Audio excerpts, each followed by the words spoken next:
Hello students, a very warm welcome to this Safal batch for CUET, and in today's class we will be doing the concept of legal phrases and legal maxims. So before we proceed into today's class, I would like to discuss about the syllabus part.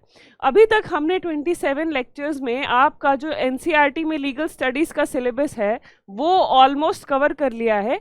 अब आने वाली classes में हम discuss करेंगे आपके legal phrases and legal maxims and some important case laws जो अभी तक हमने डिफरेंट चैप्टर्स में कवर किए हैं. उसके अलावा हम और भी डिस्कस करने वाले हैं कि आपका जो प्रीवियस ईयर पेपर था उसमें किस तरह के क्वेश्चंस पूछे गए थे. I will have one class, a live class, interactive class with you all, जिसमें हम ये सारी चीज़ें डिस्कस करेंगे कि आपका प्रीवियस ईयर पेपर में किस तरह के क्वेश्चंस आए थे और हम आगे आने वाले पेपर में आपके कैसे क्वेश्चंस एक्सपेक्ट कर सकते हैं. So with this let's proceed with today's class. आज की क्लास का टॉपिक है लीगल फ्रेजेस एंड मैक्सिम्स. अब लीगल फ्रेजेस और लीगल मैक्सिम्स क्या होती हैं? अब जैसे जैसे हमने डिफरेंट क्लासेस में पढ़ा, फॉर एग्जांपल कॉन्ट्रैक्ट लॉ में हमने एक लीगल मैक्सिम पढ़ा था जिसका नाम था कंसेंसस एड इडम, जिसका मतलब था मीटिंग ऑफ माइंड्स और agreeing on the same thing in the same sense. इस तरीके से अलग अलग चैप्टर्स में हमने different types of legal maxims and legal phrases cover किए थे. तो आज की क्लास में ऐसे ही I have made a compilation of different legal maxims and legal phrases जो मैं आज आपके साथ डिस्कस करने वाली हूँ. Now let us have a look कि आज की क्लास में हम क्या कुछ समझने वाले हैं. हाँ जी, तो सबसे पहले जो चीज़ हम करने वाले हैं that is your legal phrases and Maxim's. इसका मतलब समझेंगे कि लीगल फ्रेजेस और मैक्सिम्स का मतलब क्या होता है. उसके बाद फिर हम जानेंगे इसके एग्जाम्पल्स, यानी कि डिफरेंट टाइप्स. जो अभी तक हमने चैप्टर्स कवर किए हैं उसमें हमने कौन कौन से फ्रेजेस पढ़े हैं, कौन से मैक्सिम्स पढ़े हैं, उनको हम पढ़ेंगे और उनका मतलब जानेंगे. ठीक है. Now with this let's proceed with today's class. तो सबसे पहले है लीगल फ्रेजेस एंड मैक्सिम्स. तो ये क्या होता है? A legal maxim is a well established legal idea और अ प्रपोजल और a doctrine generally expressed in Latin. तो जो ये हमारे लीगल फ्रेजेस होते हैं यूजुअली कौन सी लैंग्वेज में होते हैं? लैटिन लैंग्वेज में होते हैं. जैसे कंसेंसस एड इडम हो गया, या बोना फाइडी वर्ड हो गया, या मैंने आपको जब आईपीसी में जनरल डिफेंसेस का पढ़ रहे थे हम, तो उसमें मैंने आपको एक कॉन्सेप्ट बताया था डॉली इन कैपेक्स का, कि कोई भी अगर बच्चा 7 साल से कम जिसकी उम्र है वो कोई ऑफेंस कमिट करता है तो उसको कोई भी पनिशमेंट अवॉर्ड नहीं की जा सकती. That is one of your general defences. तो इस तरीके से अलग अलग लीगल मैक्सिम्स क्या करते हैं, आपके अलग अलग लीगल कॉन्सेप्ट्स को डिफाइन करते हैं. जैसे कंसेंसस एड इडम रिलेटेड है कॉन्ट्रैक्ट लॉ से, डॉली इन कैपेक्स से रिलेटेड है आईपीसी से, बोनाफाइड भी वैसे ही एक टर्म होता है जिसका मतलब होता है गुड फेथ. जब आप अच्छे इंटेंशन से किसी के लिए कुछ करते हो उसको हम कहते हैं बोनाफाइडी. और वैसे ही इसका ऑपोजिट एक वर्ड होता है मैलाफाइड, जिसका मतलब है कि जब आप बैड इंटेंशन से किसी के प्रति कुछ करते हो. तो इस तरीके से लैटिन वर्ड्स आपके फॉर्म करते हैं डिफरेंट लीगल मैक्सिम्स और डिफरेंट लीगल फ्रेजेस, जिनका मतलब क्या है, जिनका पर्पस क्या है इनका मैक्सिम्स और फ्रेजेस का, ताकि आपको पूरा एक सेंटेंस बड़ा लिखने की जगह आप छोटे ये वर्ड्स को सब्स्टिट्यूट कर सकते हो. ठीक है. ताकि अगर आप कहीं पर भी कंसेंसस एड इडम पढ़ोगे तो आप डायरेक्टली लिंक कर पाओगे कि इसका मतलब तो होता है मीटिंग ऑफ द माइंड्स, इसका मतलब तो होता है agreeing on the same thing in the same sense. इस तरीके से अलग अलग लीगल फ्रेजेस और लीगल मैक्सिम्स आपके लिए इजी करते हैं लीगल फील्ड में, लॉ के फील्ड में छोटे कम शब्दों में ज़्यादा बड़े कॉन्सेप्ट्स को समझना और उनसे रिलेट कर पाना. अच्छा, इसमें और क्या है? We refer to it as a single word or a phrase to avoid using extensive definitions.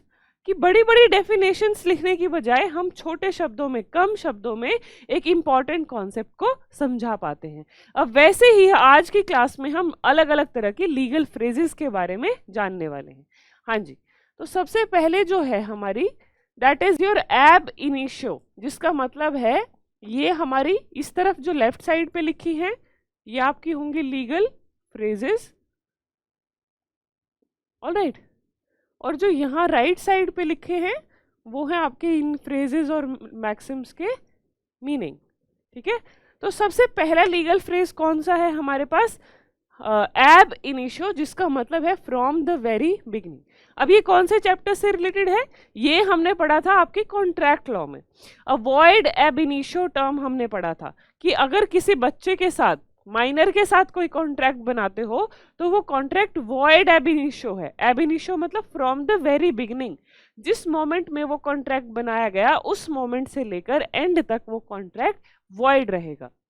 तो एब इनिशियो का मतलब है फ्रॉम द वेरी बिगिनिंग और फ्रॉम द इंसेप्शन, कि जब से ये चीज शुरू हुई है तब से। ठीक है, इसका एक एग्जाम्पल क्या है? वॉइड एब इनिशियो, कॉन्ट्रैक्ट लॉ में इसको यूज किया गया है। इसके बाद सेकंड है अब एक्शो पर्सोनालिस मोरिटर कम पर्सोना, जिसका मतलब है a personal right of action dies with the person. अब इसका क्या मतलब हुआ? मान लीजिए ए और बी, ए ने जो है इसकी गाड़ी में डैमेज कॉज कर दिया था कुछ, सॉरी बी ने ए की कार में कुछ डैमेज कॉज कर दिया, तो ये क्या था? इसने कंप्लेन की, he is the plaintiff and he is the defendant. ठीक है, तो यहाँ पर जो इसको डैमेज कॉज हुआ था ये कॉम्पनसेशन मांग रहा था बी से। तो ए, अगर इस केस में ए की डेथ हो जाती है तो वो उसका केस कोई और कंटिन्यू नहीं कर सकता, क्योंकि हम जिस पर्सन को डैमेज कॉज हुआ है सिर्फ वो ही कॉम्पनसेशन क्लेम कर सकता है। उसके बिहाफ पे उसका ना तो उसका नेबरर क्लेम कर सकता है, ना कोई XYZ पर्सन क्लेम कर सकता है। So that is what this maxim means.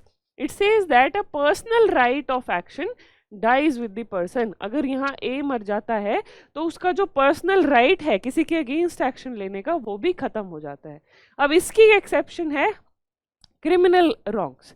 अगर कोई क्राइम कमिट करता है तो मान लीजिए बी ने ए का मर्डर कमिट कर दिया, तो यहाँ पर क्या है? ए तो मर गया यहाँ पे, तो क्या कोई भी उसके बिहाफ पे एक्शन नहीं ले सकता? नहीं। इसकी एक्सेप्शन है, इस मैक्सिम की एक्सेप्शन क्या है? एक्सेप्शन इज योर क्राइम्स, कि यहाँ पर चाहे जो कंप्लेनेंट होना चाहिए उसकी डेथ भी हो गई है, उसके बिहाफ पे या तो हमारी गवर्नमेंट या उसके रिलेटिव्स कोई एक्शन ले सकते हैं, वो FIR रजिस्टर करा सकते हैं, ताकि जिस इंसान ने, जिस व्यक्ति ने कोई गलत ऑफेंस कमिट किया है उसको उसकी सजा मिले। ठीक है, so that is about this particular legal maxim. Then इसके बाद है एक्टिस नॉन फेसिट्रियम निसी मेंसेट्रिया। हाँ जी, अब ये कौन से चैप्टर से रिलेटेड है? ये रिलेटेड है आपके IPC के चैप्टर से रिलेटेड। ये लीगल मैक्सिम क्या कहती है? इसका मतलब क्या है? द इंटेंट, दो चीजें हैं इसमें, पहला है intent and act must both कंकर टू कॉन्स्टिट्यूट द क्राइम। इसका क्या मतलब? मैंने जैसे आपको बताया था, टू कॉन्स्टिट्यूट एन ऑफेंस दो चीजें हमें बहुत जरूरी होती हैं वो कि वो प्रेजेंट हो। First is your guilty act and second is your guilty mind. So that is the meaning of the legal maxim एक्टिस नॉन फेसिट्रियम निसी मेंसेट्रिया, that to constitute an offence, to punish someone for an offence, two things must be present. One is your guilty act. To constitute a crime, two things must be present. First is your guilty act and second is guilty mind. All right. तो इसके बाद अब अगली कौन सी important maxim है जिसके बारे में आज हम जानने वाले हैं? That is ad hoc. Ad hoc का मतलब है फॉर दिस स्पेशल पर्पस। अब आप लोगों ने अगर सुना हो ad hoc employ term use करते हैं हम, क्या टर्म यूज करते हैं? Add hoc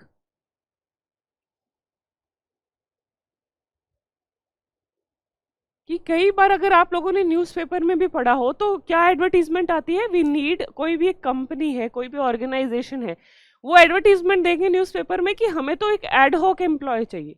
ad hoc employ मतलब एक पर्टिकुलर पर्पस के लिए एम्प्लॉय चाहिए कि ये अकाउंट्स का काम करना है 3 महीने के लिए, इसके लिए हमें कोई एक एम्प्लॉय चाहिए, या हमें क्लीनिंग का कुछ काम करवाना है, इसके लिए कुछ कोई एम्प्लॉय चाहिए। तो एड हॉक एम्प्लॉय वो एम्प्लॉय होता है जो एक स्पेशल पर्पस के लिए हायर किया जाता है। उसकी जो टर्म है वो जरूरी नहीं है कि वो एक परमानेंट एम्प्लॉय हो, he is deemed to be a temporary employ. So ad hoc का क्या मतलब है? When somebody is appointed for a special purpose, ठीक है, like an ad hoc employ. अब इसके बाद फिफ्थ टर्म है ऑडी आल्त्रम पार्थम। अब ये टर्म हमने कहाँ पढ़ी थी? ये कॉन्सेप्ट हमने पढ़ा था आपके एडमिनिस्ट्रेटिव लॉ में।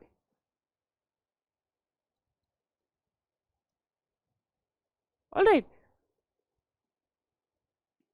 अब एडमिनिस्ट्रेटिव लॉ में हमने इसको पढ़ा था। इसका मतलब क्या था? No man shall be condemned unheard. Condemned का क्या मतलब है? कंडेम्ड मतलब कि अगर आप किसी के अगेंस्ट कोई एक्शन ले रहे हो, कि आप किसी को जॉब से निकाल रहे हो, किसी बच्चे को स्कूल से बाहर निकाल रहे हो, किसी को रेस्टिकेट कर रहे हो, या किसी को सजा दे रहे हो, या किसी पे कुछ फाइन इम्पोज कर रहे हो, किसी के अगेंस्ट कुछ एक्शन ले रहे हो, तो उस व्यक्ति का राइट है कि उसको भी अपनी बात को आगे रखने का मौका दिया जाएगा, ठीक है।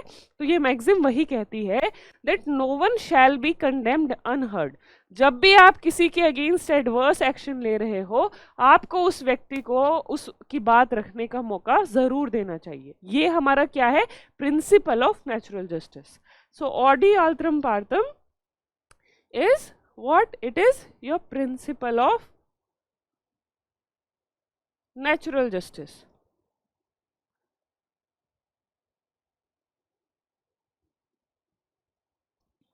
ऑलराइट, अब इसके बाद हम अगली मैक्सिम पे आ जाते हैं, विच इज एक्टोरी इनकम्बेंट ओनस प्रोबेंडी, जिसका मतलब है the burden of proof lies on the plaintiff.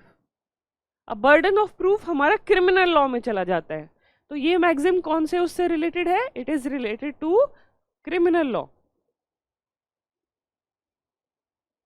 जो कि कहती है that the burden of proof lies on the plaintiff. Burden of proof का क्या मतलब है? बर्डन ऑफ प्रूफ मतलब जो कोई व्यक्ति एलिगेशन लगा रहा है, मान लो कि अमित कह रहा है कि सुमित ने तो मेरी वॉच चुरा ली, तो यहाँ पर जो एलिगेशन लगा रहा है व्यक्ति, उस पे रिस्पॉन्सिबिलिटी है या उस पे बर्डन ऑफ प्रूफ लाई करता है कि वो ये चीज प्रूव करेगा। अगर मैं किसी पे एक्यूजेशन लगा रही हूँ कि इसने मेरा पेन चुराया, या इसने मेरी कार चुराई, या इसने मेरे बाल खराब कर दिए, या इसने मेरे घर को बाहर से ऐसे कलर का पेंट कर दिया, तो जब भी मैं किसी पे कोई एक्यूजेशन लगाती हूँ, जब भी मैं किसी पे कोई एलिगेशन लगाती हूँ, तो मेरी ड्यूटी है, ये बर्डन ऑफ प्रूफ मुझ पे लाई करता है कि मैं इस पर्टिकुलर स्टेटमेंट को, मैं इस पर्टिकुलर एलिगेशन को, इस एक्यूजेशन को प्रूव करूंगी, ठीक है। So the burden of proof always lie on the person who is making a complaint, ठीक है। So that is what this particular maxim means. And now let's move on to the next maxim, which means actus reus. अब actus reus ये term कहाँ पढ़ा था हमने? ये हमने पढ़ा था इंडियन पीनल कोड में, ठीक है। सॉरी, तो ये कॉन्सेप्ट हमने पढ़ा था आपका इंडियन पीनल कोड में। अभी जो हमने प्रीवियस पेज पे स्लाइड भी पढ़ी, एक्टिस नॉन फेसेट्रियम निसे मेंसेट्रिया, उसमें भी क्या था? To constitute an offence two things are required, guilty act and guilty mind. तो एक्टिस रिया हमारा क्या है? It is your guilty act. मतलब गिल्टी एक्ट का क्या मतलब हुआ?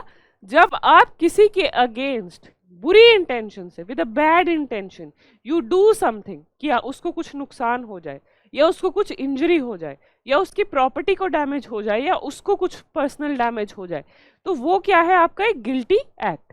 सो कभी भी एक क्राइम को कॉन्स्टिट्यूट करने के लिए एक गिल्टी एक्ट होना बहुत जरूरी है, एक्टिस रिया होना बहुत जरूरी है। So that is the meaning of this particular legal word. Now after this अगली टर्म है हमारी डी फैक्टो। अब डी फैक्टो टर्म मैंने आपको कहाँ बताई थी? डी फैक्टो टर्म का थोड़ा सा रेलेवेंस मैंने आपको बताया था जुडिशरी के कॉन्सेप्ट में, ठीक है।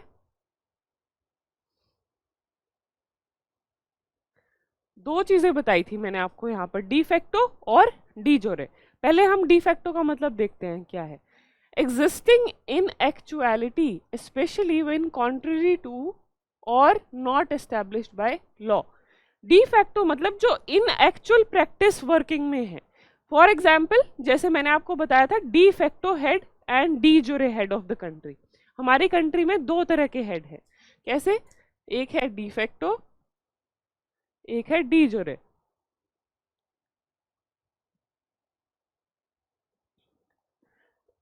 डी जोरे, जोरे का मतलब है बाय लॉ। By law. अब हमारा कॉन्स्टिट्यूशन क्या कहता है? That the president is the first citizen of a country और president is the most powerful person in the country. ठीक है, सो डी जोरे हेड कौन है? President, according to the law, according to the constitution. But in actual practice, अगर हम actual day to day life में देखें तो actual power सारी किसके पास है? It lies with the prime minister and your cabinet of ministers. So who's the de facto head? De facto head is your prime minister of the country.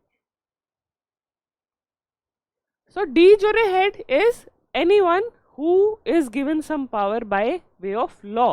Law की provision है जिसको कोई power मिली है। de facto head का मतलब है जो actual practice में head है, उसे हम कहते हैं de facto head.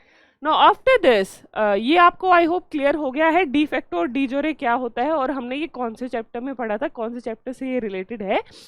इसके बाद जो अगली मैक्सिम है de minimis non curat lex. अब ये मैक्सिम कहाँ से रिलेटेड है? It is related to IPC, that is your Indian penal code. अब इस मैक्सिम का मतलब क्या है? That the law does not concern itself with trifles. ठीक है, ट्रिफल्स मतलब बहुत ही जो ट्रिवियल एक्ट है, जिसके लिए कोई भी एक आम व्यक्ति यूं सोचेगा छोड़ो इसके लिए इसको क्या पनिशमेंट देनी है, वो क्या है? हमारे ट्रिफल्स, यानी कि ट्रिवियल एक्ट्स। ट्रिफल्स क्या है? Sorry, trifles is your trivial acts, जहां किसी व्यक्ति को कोई सॉरी जहां कोई भी एक रीजनेबल मैन यूं सोचेगा कि इस छोटी सी चीज के लिए इसको क्या पनिशमेंट दे, उसे हम कहते हैं ट्रिवियल एक्ट, यानी कि एक ट्रिफल एक्ट।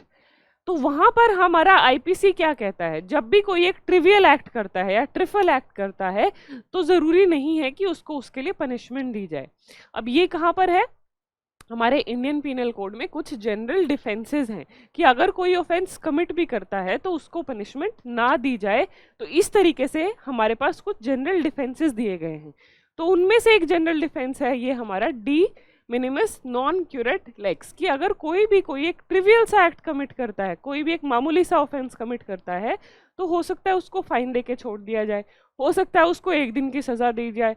तो इस तरीके से it is one of your general defences under IPC, कि अगर कोई ट्रिवियल एक्ट कमिट करता है, जैसे मैंने किसी की पेंसिल चुरा ली या मैंने किसी की रबड़ चुरा ली, ठीक है, तो ये क्या है? ये ट्रिवियल एक्ट है। इनके लिए जरूरी नहीं है कि किसी को कुछ पनिशमेंट दी जाए, किसी को जेल भेजा जाए 6 महीने के लिए। तो ये है हमारा the meaning of this particular legal maxim. After this next we have ex post facto, जिसका मतलब है आफ्टर द फैक्ट। अब ये हमने कहाँ पढ़ा था? ये हमने जो जुडिशरी में और क्लियरली अगर हम इसको पढ़े देखें तो ये था आपके राइट्स, जो फंडामेंटल राइट्स थे, वहां पर हमने ये चीज पढ़ी थी, the protection against ex post facto laws, जहां पर हमने राइट्स ऑफ एक्यूज्ड पर्सन्स पढ़ा था। राइट्स ऑफ एक्यूज्ड पर्सन में हमने 3 तरह के राइट पढ़े थे, right against self incrimination, protection against double jeopardy and protection against ex post facto laws. अब एक्स पोस्ट फैक्टो लॉज क्या है? मान लीजिए कि 1 साल पहले कोई एक पर्टिकुलर एक्ट है जिसकी पनिशमेंट 1 साल थी, कि अगर आपने ये ऑफेंस कमिट किया तो आपको 1 साल की सजा मिलेगी। बट 1 साल बाद पार्लियामेंट ने उस लॉ को उस लॉ में चेंज करते हुए उस पर्टिकुलर एक्ट की सजा कर दी है 10 साल। ठीक है, तो अब इसका क्या मतलब है? इसको हम कैसे रिलेट करेंगे एक्स पोस्ट फैक्टो लॉज को, कि अगर मैंने कोई 1 साल पहले ऑफेंस कमिट किया था तो मुझे सजा उसके अकॉर्डिंग ही मिलेगी कि जिस दिन मैंने ऑफेंस कमिट किया उस दिन जो पनिशमेंट थी 1 साल, तो मुझे वही सजा मिलेगी। अब कल को 2 साल बाद उसकी पनिशमेंट बढ़ा दी गई, 10 साल कर दी गई, 15 साल कर दी गई, लाइफ सेंटेंस कर दी गई, तो वो मुझ पे एप्लीकेबल नहीं होगी। इसे हम कहते हैं protection against ex post facto laws, यानी कि जिस दिन मैं कोई ऑफेंस कमिट करती हूँ उस दिन जो उस ऑफेंस की सजा है मुझे वही सजा मिलेगी, उससे ज्यादा पनिशमेंट मुझे नहीं मिल सकती। ठीक है, that is your protection against ex post facto laws. ठीक है, now with this let's move further. Now we have one of the writs here, that is the writ of habeas corpus. ये कहाँ से रिलेटेड है? Now this is related to the concept of writs, जो कि हमने पढ़ा था judiciary में, जुडिशरी के चैप्टर में, which was your first chapter. Habeas corpus का मतलब है to have the body, to have the body. इसका क्या मतलब है? जब भी किसी व्यक्ति को इलीगली डिटेन किया जाता है, whenever somebody is, whenever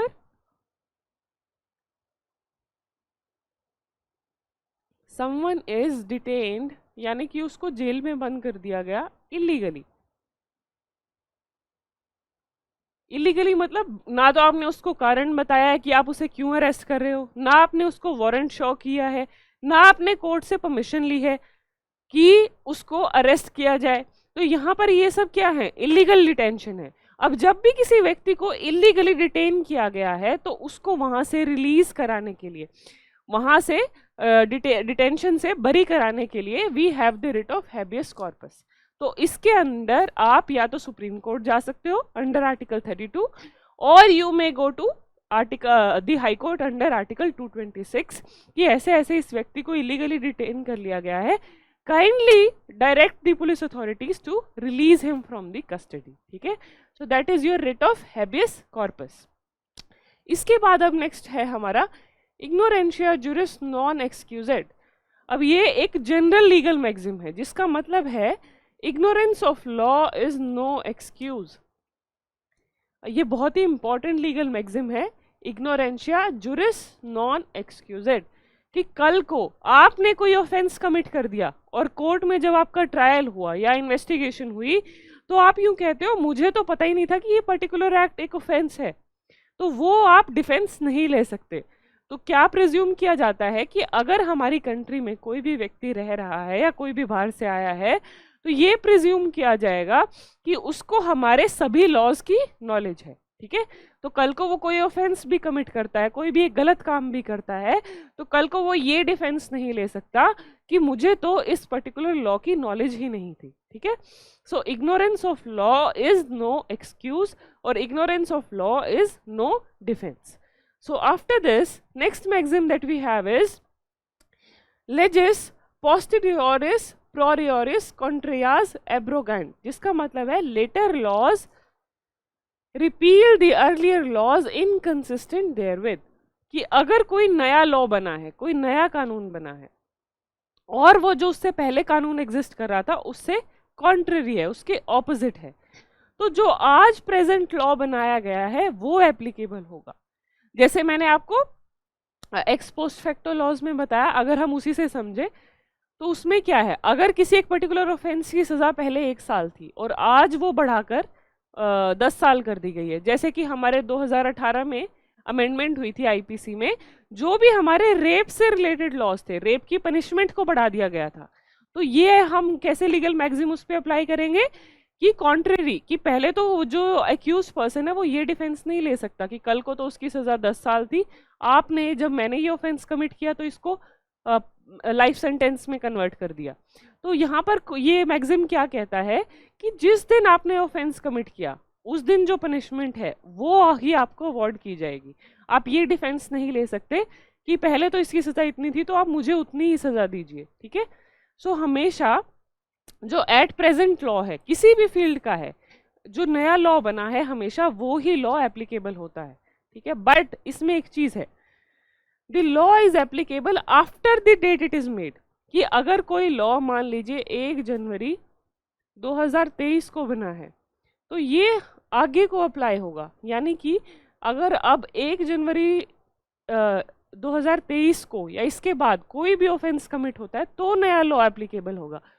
इससे पहले यानी कि 31 दिसंबर 2022 तक अगर कोई और लॉ था तो वो एप्लीकेबल होगा। तो जिस दिन कोई लॉ बन के पास हो गया, पब्लिश हो गया, उसके बाद से वो नया लॉ ही एप्लीकेबल होता है। ठीक है, so that is the meaning of this particular maxim. अब अगली आ गई कंसेंसस एडिडम। कंसेंसस एडिडम कहाँ पर पढ़ा था हमने? कंसेंसस एडिडम पढ़ा था हमने कॉन्ट्रैक्ट लॉ में।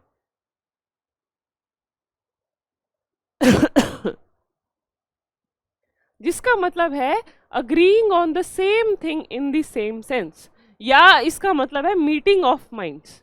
अब किसी भी कोई भी दो व्यक्ति जब आपस में कॉन्ट्रैक्ट साइन करते हैं, कोई भी अग्रीमेंट साइन करते हैं, तो वहां पर होना चाहिए कंसेंसस एडिडम, यानी कि उनका मीटिंग ऑफ माइंड्स और agreeing on the same thing in the same sense होना चाहिए। अब मान लीजिए कि ए ने कहा बी को कि मैं तो अपनी तुम्हें कार सेल करूंगा। अब ए के पास 3-4 गाड़ियां थी, जिनमें मैं आपको एक एग्जांपल देती हूँ। ए के पास XY Z V W ये सभी कार्स हैं। अब ए जो है बी को कहता है I want to sell you one of my cars, मैं तुम्हें एक अपनी कार बेचना चाहता हूँ। बी भी अग्री कर लेता है इस चीज से। अब बी सोच रहा है कि उसको तो एक्स कार मिलेगी, बट जो ए है यहाँ उसको वाई कार दे देता है।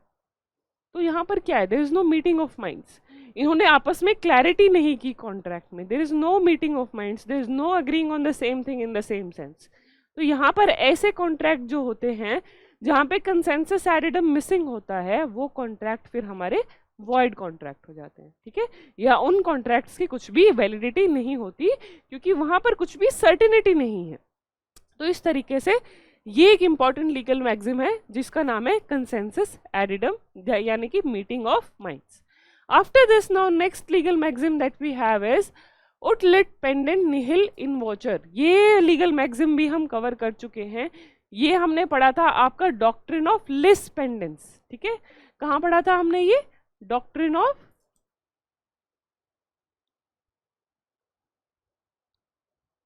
लिस पेंडेंस, जो कि प्रॉपर्टी लॉ में था।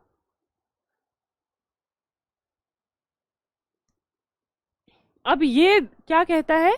That nothing new should be introduced in a pending litigation. ये जो लीगल मैक्सिम है इसका मतलब है कि कुछ भी, जब भी कोई कोर्ट में केस चल रहा है, पेंडिंग है लिटिगेशन, तो कुछ भी नई चीज इंट्रोड्यूस नहीं की जा सकती। यानी कि जैसे डॉक्ट्रिन ऑफ लिस पेंडेंस क्या कहता है, जब भी कि कोई प्रॉपर्टी का डिस्प्यूट चल रहा है, कोई इमूवेबल प्रॉपर्टी का डिस्प्यूट चल रहा है, तो जब तक वो कोर्ट डिसाइड नहीं कर लेता कि वो उस प्रॉपर्टी का ओनर कौन है, उस प्रॉपर्टी को ना तो कोई सेल कर सकता है, उस प्रॉपर्टी को ना कोई रेंट पे दे सकता है, क्योंकि अभी तक डिसाइड नहीं हुआ है कि उस प्रॉपर्टी का ओनर कौन है। तो इस लीगल मैक्सिम का मतलब क्या हुआ? जब कोई भी सब्जेक्ट मैटर अंडर लिटिगेशन है, अंडर लिटिगेशन मतलब कि कोर्ट में उसकी सुनवाई चल रही है, उस दौरान आप उस सब्जेक्ट मैटर को कहीं पर भी सेल नहीं कर सकते, रेंट आउट नहीं कर सकते, या उसका कुछ भी मिसयूज नहीं कर सकते, ठीक है। So that is the meaning of this particular legal maxim. अब इसके बाद नेक्स्ट मैक्सिम है न्यूडम पैक्टम, जिसका मतलब है नो कंसिडरेशन नो कॉन्ट्रैक्ट। अब ये भी आपके कौन से सब टॉपिक से रिलेटेड है? It is related to contract law, जिसका मतलब है नो कंसिडरेशन नो कॉन्ट्रैक्ट। अब हमने पढ़ा था what are the essentials required to form a contract. उसमें कंसिडरेशन एक बहुत इंपॉर्टेंट पार्ट था कि जब भी एक कॉन्ट्रैक्ट बनता है, कंसिडरेशन उसका हिस्सा जरूर होना चाहिए। अब कंसिडरेशन क्या होता है? When you get something in return, A is selling his car to B and in return B is giving rupees 5 lakh to A. तो A के लिए कंसिडरेशन क्या है? 5 लाख रुपए। B के लिए कंसिडरेशन क्या है? जो A उसे कार दे रहा है। तो हमेशा एक कॉन्ट्रैक्ट में कंसिडरेशन प्रेजेंट होना चाहिए, ये हमारा जनरल प्रिंसिपल था।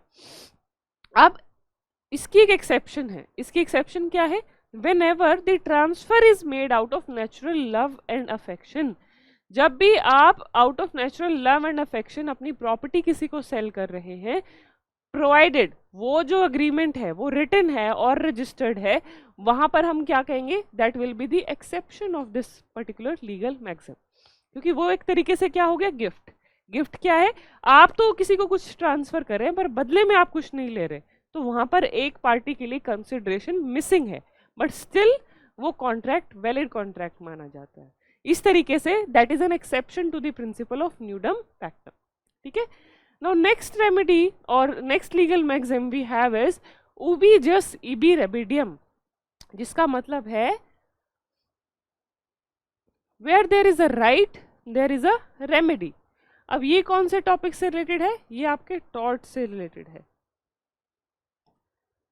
Where there is a right there is a remedy, जहां कहीं पर भी आपको कोई अधिकार दिया गया है तो वहां पर साथ साथ एक रेमेडी भी मिलेगी। क्यों रेमेडी क्यों मिलेगी?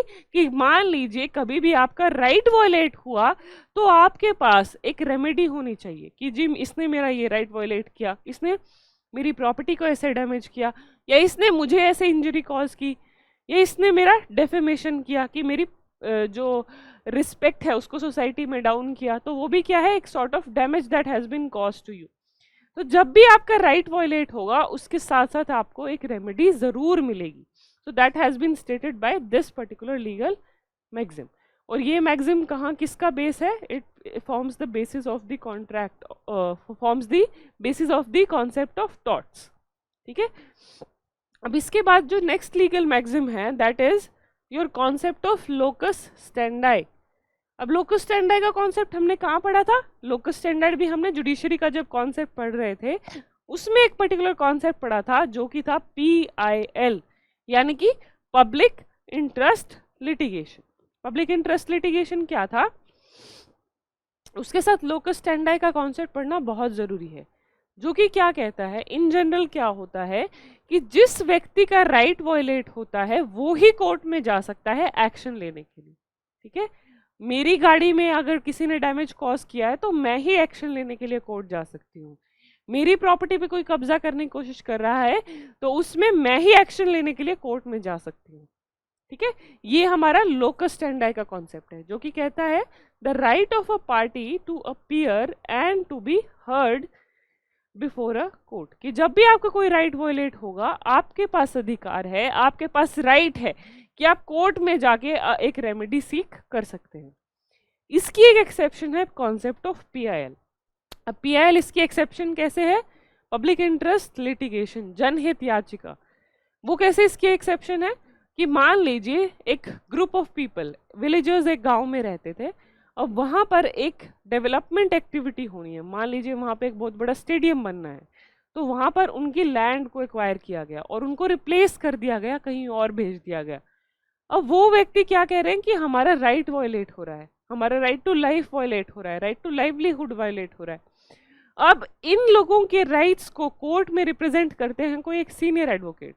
ठीक है, अब वो जो सीनियर एडवोकेट है उनको खुद को तो कोई नुकसान नहीं हुआ, ना उनकी प्रॉपर्टी एक्वायर हुई है, ना उनको रिप्लेस किया गया है, ना उनका रेजिडेंस चेंज हुआ है, but in the public interest, यानी कि वो जो विलेजर्स हैं जिनको रिप्लेस किया गया उनके राइट्स को प्रोटेक्ट करने के लिए वो कोर्ट में उनके रिप्रेजेंटेटिव बन सकते हैं। ठीक है, वो कोर्ट में PIL फाइल कर सकते हैं। तो इस तरीके से जो PIL का कॉन्सेप्ट है वो लोकस स्टैंडाई के प्रिंसिपल की एक्सेप्शन है। ठीक है, I hope everyone has understood. अब हम नेक्स्ट उस पे चलते हैं लीगल मैक्सिम पे, that is adjournment sine die. अब एडजर्नमेंट शब्द तो सबने सुना होगा। एडजर्नमेंट मतलब आगे उसको पोस्टपोन कर देना। ठीक है, एडजर्नमेंट का क्या मतलब है? पोस्टपोनमेंट। ठीक है, अब सिने डाई का मतलब होता है इनडेफिनेटली। इनडेफिनेटली, जब आपने किसी चीज को पोस्टपोन कर दिया बट उसको इनडेफिनेटली पोस्टपोन कर दिया, यानी कि कोई उसको डेट असाइन नहीं की कि आप कब उस पर सुनवाई करोगे या कब उस पर्सन को मिलोगे, तो वो क्या है? एक एडजर्नमेंट सिने डाई। आइए इसका मतलब देखते हैं। इसका मतलब है adjourned without a day.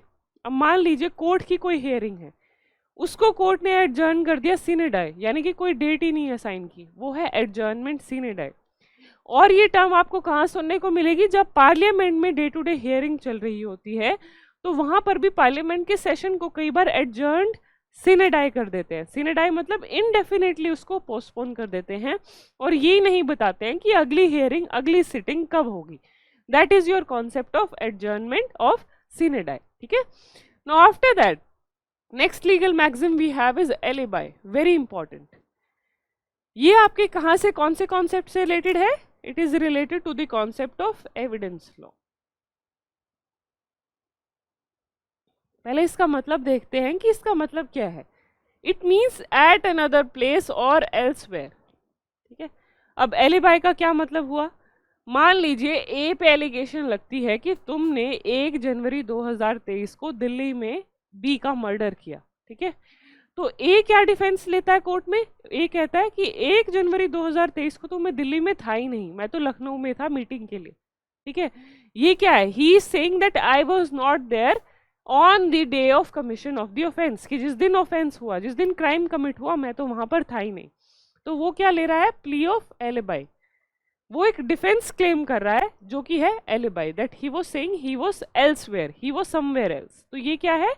It is a defence available to the accused. So alibi क्या है? Plea of alibi is a defense for the accused person. All right. I hope everyone has understood the concept of alibi. Now after this, let's move on to the next legal maxim, that is amicus curiae. अब amicus curiae क्या होता है? इसका मतलब है friend of the court. Friend of the court. अब कई बार कई ऐसे एक्सपर्टीज के मैटर्स होते हैं जहां पर जज को उस फील्ड की नॉलेज नहीं होती, कोई साइंटिफिक मैटर आ गया, कोई मेडिकल फील्ड का मैटर आ गया, तो वहां पर कोर्ट क्या है? जो उस फील्ड का एक्सपर्ट है, कोई मेडिकल फील्ड का एक्सपर्ट है, कोई स्पोर्ट्स की फील्ड का एक्सपर्ट है, कोई इनकम टैक्स के मैटर्स का एक्सपर्ट है, कोई फोरेंसिक मैटर्स का एक्सपर्ट है, उनसे अपना कुछ ओपिनियन ले सकता है, उनसे कुछ हेल्प ले सकता है। उनको हम कहते हैं अमाइकस क्यूराई और the friend of the court, ठीक है। अब इसके बाद नेक्स्ट लीगल मैक्सिम है एपेलेंट और the legal phrase appellant. Appellant क्या होता है?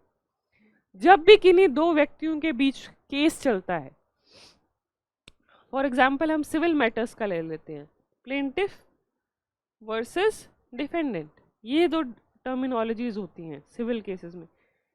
प्लेंटिफ वो व्यक्ति है जिसने कंप्लेंट की है, डिफेंडेंट वो व्यक्ति है जो अपने आप को डिफेंड कर रहा है। अब जब भी इनका कोई भी मैटर डिसाइड हो गया, मान लीजिए डिसीजन आ गया प्लेंटिफ के फेवर में कि हाँ जी प्लेंटिफ को ये नुकसान हुआ और डिफेंडेंट इसको डैमेजेस पे करेगा, इसके फेवर में नहीं आया, तो डिफेंडेंट के पास क्या रेमेडी है? डिफेंडेंट अब अपील कर सकता है, ठीक है। तो डिफेंडेंट क्या कर सकता है? अपील। जिस भी पार्टी के फेवर में डिसीजन नहीं आती वो उसको उस मैटर की अपील कर सकता है हायर कोर्ट को। अब जब भी वो अपील करेगा तो वो व्यक्ति क्या बन जाएगा? यहां पर डिफेंडेंट क्या बन जाएगा? एपेलेंट। तो जो भी व्यक्ति अपील करता है यानी हायर कोर्ट के पास जाता है रिलीफ लेने के लिए, उसे हम कहते हैं एपेलेंट, ठीक है। After this now next word we have is assault. ये हमने कहाँ पढ़ा था? टॉर्ट्स में। दो वर्ड्स थे, असॉल्ट एंड बैटरी, ठीक है। तो असॉल्ट और बैटरी ये तो टर्म्स हमने पढ़े थे टॉर्ट्स में।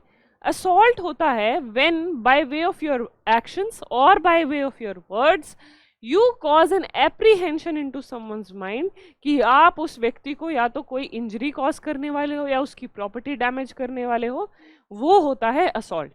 अब बैटरी क्या होता है? Battery when you actually cause that harm. यहाँ पर सिर्फ आप उसके दिमाग में डर पैदा नहीं कर रहे, आप एक्चुअली उसको कोई हार्म कॉज कर रहे हो या एक्चुअली उसकी प्रॉपर्टी को डैमेज कर रहे हो। That is the concept of battery.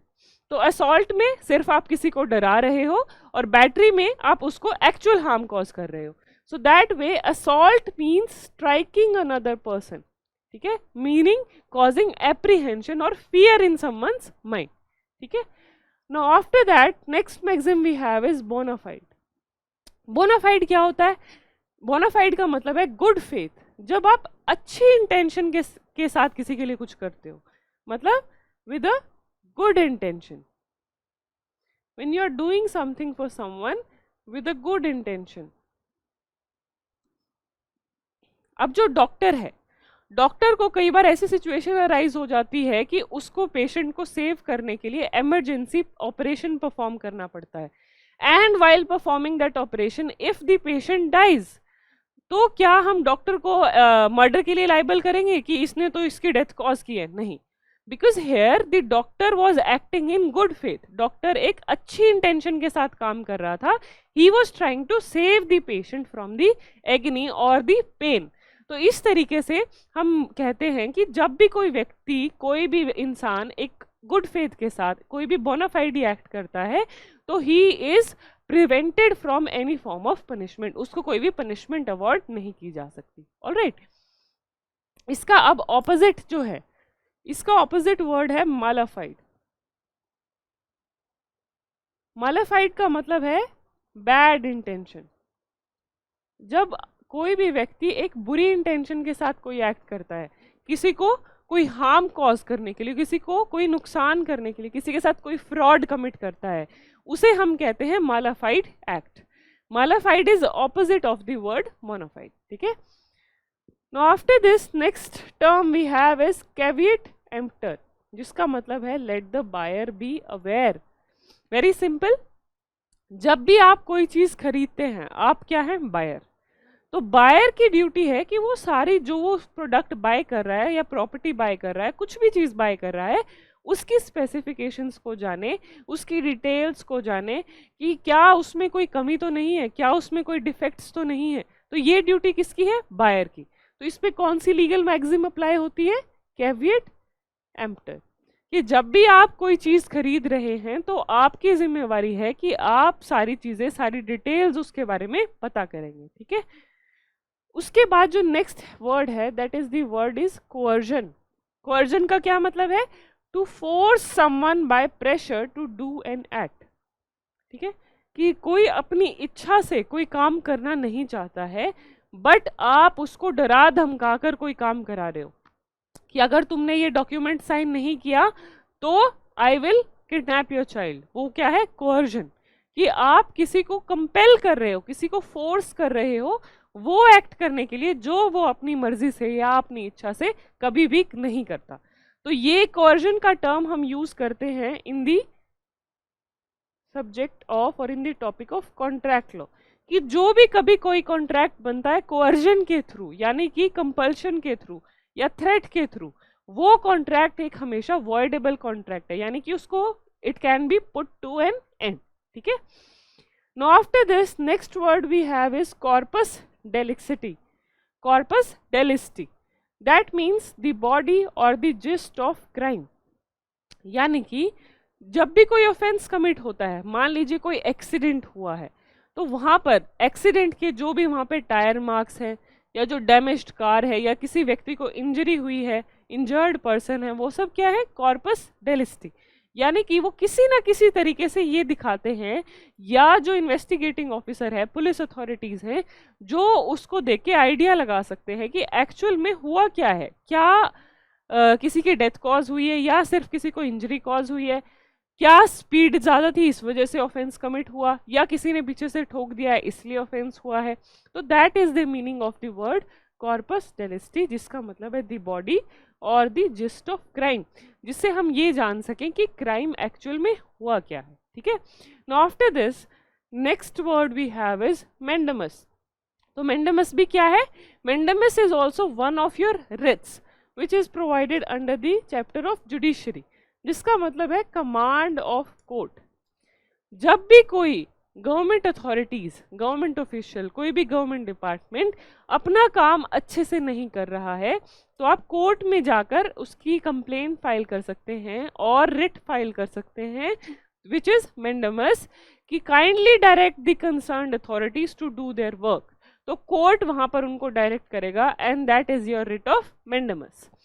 अब इसके बाद नेक्स्ट जो हमारी लीगल मैक्सिम है वो है नेमो डेबिट एसे जुडेक्स इन प्रोप्रिया सुआ कोजा, यानी कि no man can be a जज in his own case, no one ought to be अ जज इन हिज ओन कोस, यानी कि अगर मैंने कोई गलती की है, कोई भी ऑफेंस कमिट किया है, तो उसको डिसाइड करने वाला भी मैं नहीं हो सकता, कि गलती भी मैं ही करूं और डिसाइडिंग अथॉरिटी भी मैं ही बन जाऊं।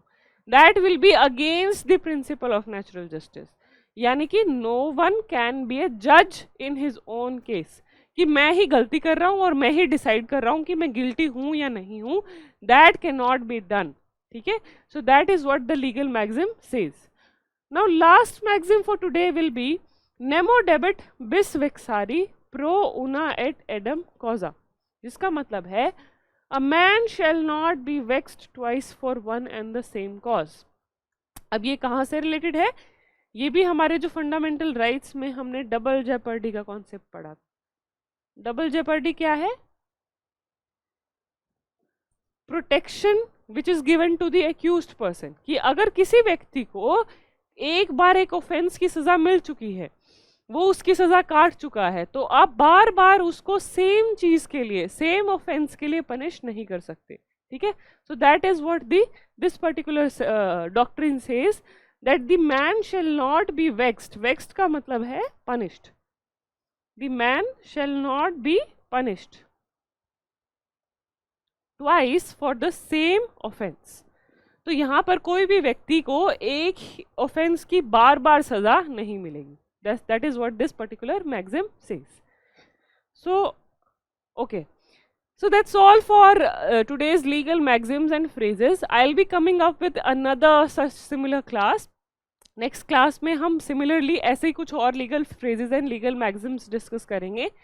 आज की क्लास में किसी को कहीं पर भी कोई भी डाउट है, कोई चीज़ नहीं समझ में आई है, you can ask me in the comment section and I'll be answering to your doubts.